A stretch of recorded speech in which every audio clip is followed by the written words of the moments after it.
gerai, kad dabar šiek tiek vėluojam, tai pradėsim. Mūsų šios dienos apsito stalo tema yra viešieji pirkimai Lietuvoje. Kas tai? Kadangi su viešaisiais pirkimais pasaulio žiniasklaidoje skaitom labai daug problemų, įvairių situacijų, ar tai būtų statybos, ar perkama įranga, ar perkami baldai, automobiliai, kiekvieną kartą iškyla labai daug problemų, daug piktnaudžiavimo atvejų, nerealios kainos. Ir štai šiandien prie stalo pakvietėm pakankamai solidžią publiką padiskutuoti šitų klausimų. Tai yra, pirmiausia, gal iš dešinės verslininkas, ekonomikos mokslų daktaras Gerbiamas Antanas Bosas, dabar toliau ministerijos departamento direktorė Audronė Vilaitė ir Verslo darbdavių konfederacijos prezidentas, generalinis direktorius Danas Arlauskas ir Seimo narys, socialdemokratų partijos pirmininkas Algirdas Butkevičius. Tai galbūt ir pradėtum pirmiausia nuo iš dešinės pusės, o taip pačiai pusės nuo Antano Boso. Ir kaip jūs įvertintut, kas tai yra viešieji pirkimai? Iš tikrųjų jie skaidrūs, ar iš tikrųjų jie vieši, jūsų nuomonė?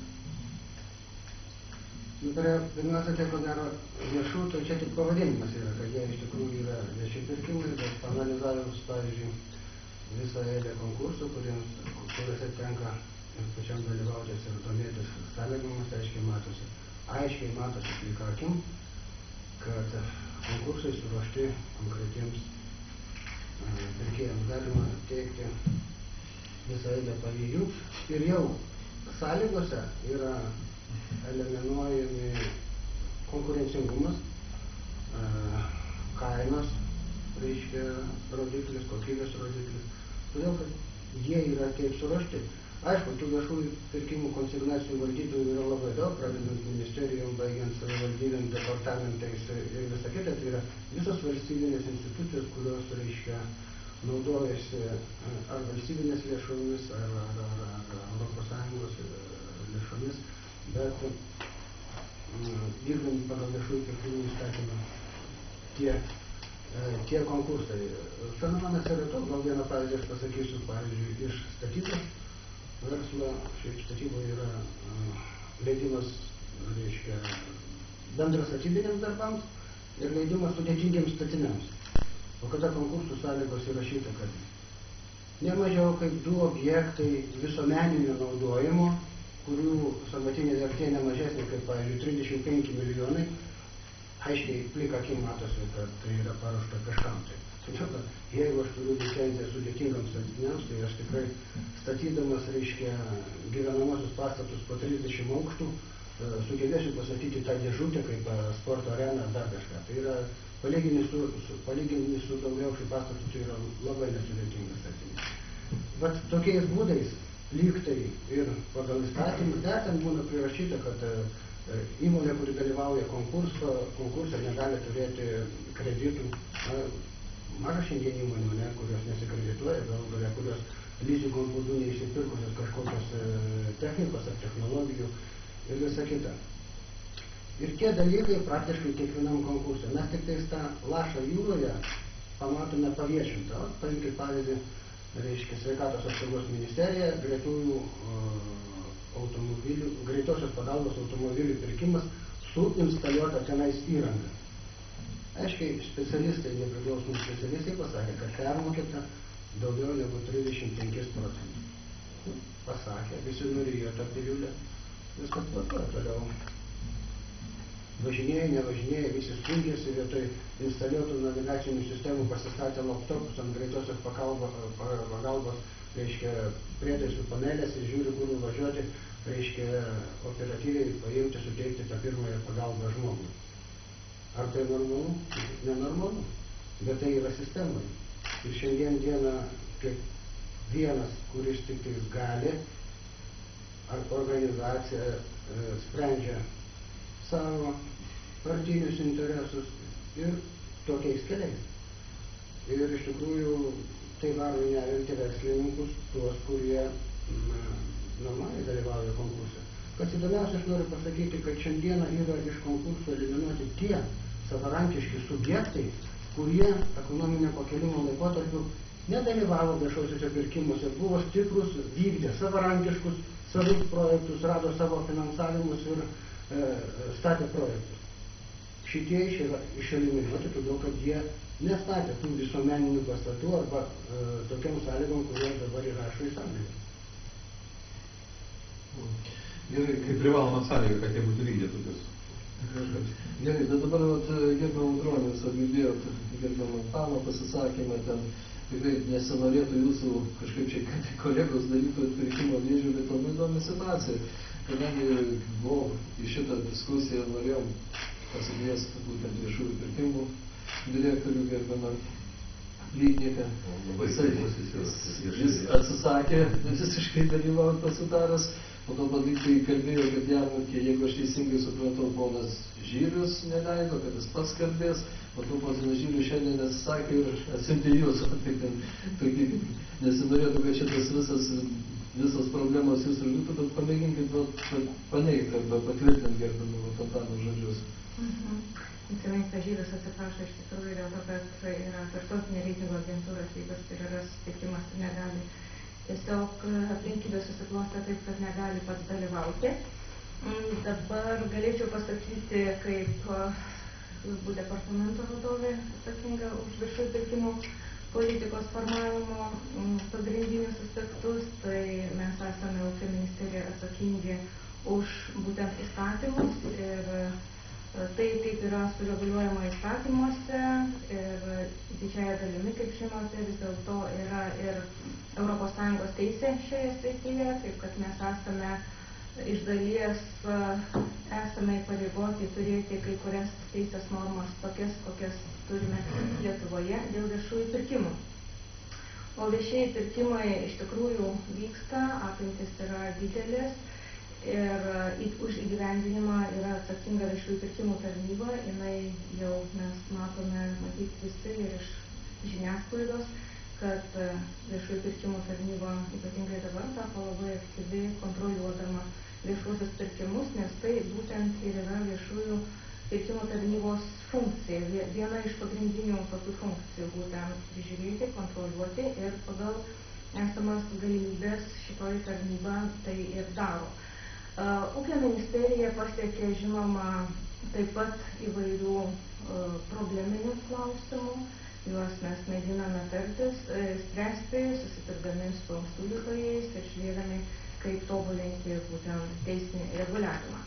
Dabar, jeigu kažkiek galėčiau reaguoti į pono Bosto pateiktus pavyzdžius, tai vis dėlto įstatymas matyt neypatingai galėtų kiekvieną perkančiąją organizaciją kažkokiu tai būdu reguliuoti, nes poreikiai yra labai įvairūs, pirkimai yra be galo įvairūs, yra prekės, yra paslaugos, darbai, patys įvairiausiai ir dėl to būtent pati perkančioji organizacijos visa atsakomybė turi nusistatyti sąlygas, kuriomis jinai perka kokį tai darbą, paslaugą ar tai kažkokią tai prekę. Taip, bet vis dėlto ir pačios perkančiosios organizacijos jos yra ir turi būti atsakingos už tai, kokias sąlygas jos sukūrė.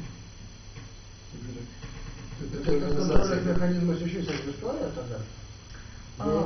Kiek yra sustabdyta, pavyzdžiui, paskelbtų jau sąlygų, kurios plika akim matosi paruoštas kažkam. Kiek jau tokių sąlygų sustabdyta ir liepta daryti naujas sąlygas, taip toliau. Arba kiek konkursų sustabdyta, kur, reiškia, matosi, kad konkursas yra paruoštas irgi kažkam. Čia matyt galėtų tarnybą atsakyti, aš šiandien nelabai esu pasiruošęs. Mes negirdim, bet tas sąlygas matom praktiškai kiekvienam konkursą. Gerai, šitas, labai gaila, kad sakau, dar kartą pasikartosiu, kad gerbiamas Lydnikas, jisai atsisakė dalyvauti šitą jūs neturi tos informacijos.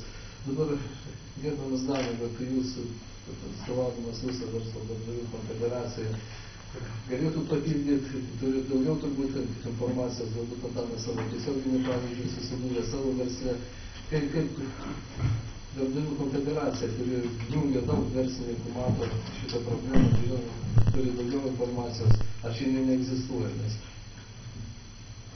tai kadangi Gediminas iš Žydenas man paskambino ir pasiūlė ateiti padiskutuoti šią temą, tai per tą laiką viena vertus mes apklausinėjom nemažai kiekį savo narių, kaip jie mato tą problemą, ar problema jinai gilėja, ar situacija keičiasi į gerą pusę. Ir kitas dalykas, kaip ir Antanas, aš turiu asmeninės patirties vykdant viešuosius pirkimus ir galėsiu, žinoma, ir iš savo asmeninės patirties, tai yra paaiškinti, kokia dabartinė situacija. Tai jeigu mes kalbėsime apie bendrą foną susijusiu su viešaisiais pirkimais, tai reikia pasakyti, kad didesnė dalis verslininkų teigia, jog fonas gerėja. Ir ypatingai mažesnėse savivaldybėse, kadangi ten gali būti įvairios priežastys, nes didelis nedarbas ir žmonės brangina tas savo darbo vietos. Ir tie, kurie susiję su viešaisiais pirkimais, kiek man referavo mano nariai, tie, kurie vienaip ir kitaip ten turi sudarę sutartis arba dalyvauja, jie sako, kad situacija iš tikrųjų gerėja. Bet yra tokių savivaldybių ir man išvardino, pavyzdžiui, tai Trakų, ypatingai Šiaulių savivaldybė, kur praktiškai net į kalbas nesileidžia, tai verslininkai nuogąstauja, kad ten pirkimų sąlygos, ten kvalifikaciniai tie reikalavimai, jie tokie labai keisti, kad toks konstatavimas, jog yra savivaldybių daug, kuriuose yra didelė netvarka ir matyti viešųjų pirkimų žinoma tarnyba, sakykime, gal rankos nedaeina iki visų. Bet bendras fonas iš tikrųjų yra neblogas, kadangi tie pirkimai, kurios vykdo centrinė projekto valdymo agentūra, tai yra tie visokios kanceliarinės tos prekės, kurios užsakomas centralizuotai, tai yra iš tikrųjų tas elektroninė erdvėje, tai yra informavimas apie ištus, tas viskas vyksta. Bet aš norėčiau išskirti iš tokius dalykus, kad į smulkaus verslo akte yra teigiama, kad turi būti sudarytos geresnės galimybės mažom įmonėm dalyvauti viešuosiuose pirkimuose. Tai taip, absoliuti dauguma ir dabar vykdo viešuosius tos pirkimus mažos įmonės, nes pas mūsų didelių beveik nėra, jeigu mes lyginsim su Europos Sąjunga.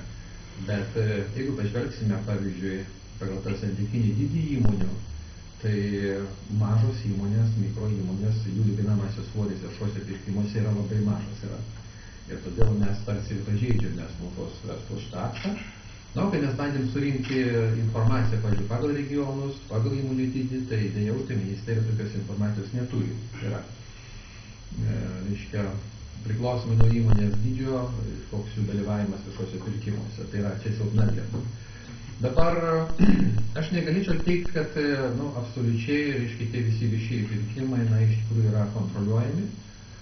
Nesakau, padėtis gerėja ir dar galėčiau sakyti, aš viešoje erdvėje pastebėjau tą dalyką, kad visi nuogąstauja, jog Lietuvoje labai daug tų neskelbtinų derybų uždarų būdų, apie 30%, kai tuo tarpu ten skandinavijos šalyse 5% ir kad tai yra didžiausia galimybė piktnaudžiauti. Bet iš asmeninės praktikos galiu pasakyti, kad netgi kai vykdomas viešas konkursas, kad vykdo ministerija, mums teko dalyvauti vienam tokiam projekte, kai vykdė Žemės ūkio ministerija, 308 milijonai buvo skiriami žemės ūkio darbuotojų perkvalifikavimui. Tai, žiūrėkit, kai viskas buvo labai protingai sudėliota tam, kad iš karto jau projektuojant laimėtų labai konkretus konsorciumas. Tai yra akivaizdu, jog buvo tas, kuris tikėjosi laimėti, gaudavo informaciją iš vidaus, iš tų, kurie ruošė visas pirkimo sąlygas, nustatydavo tam tikrus reikalavimus. Ir konkursui buvo skirtas nuo paskelbimo apie konkursą labai mažas laikas, 2 savaitės, iš kurių ten vos ne pusė kaip tik buvo šventės sutapo. Ir kodėl iš tikrųjų labai svarbu, kai tu gauni informaciją iš vidaus, nes tu tada spėjai pasiruošti. Mes, pavyzdžiui, atsisakėm dalyvauti, nors mes galvojame apie dalyvavimą šitam konkurse, bet mes supratom, kad per šitą trumpą laiką neįmanoma surasti būtent tinkamų partnerių, su kuriais galima net teoriškai būtų laimėti. Nes tie, kurie tą informaciją buvo gavę, jau jie buvo spėję susišnekėti su konsorciumo, būsimais konsorciumo atstovais ir pasirašė su jais atitinkamas sutartis, kad jie nedalyvaus su kitais.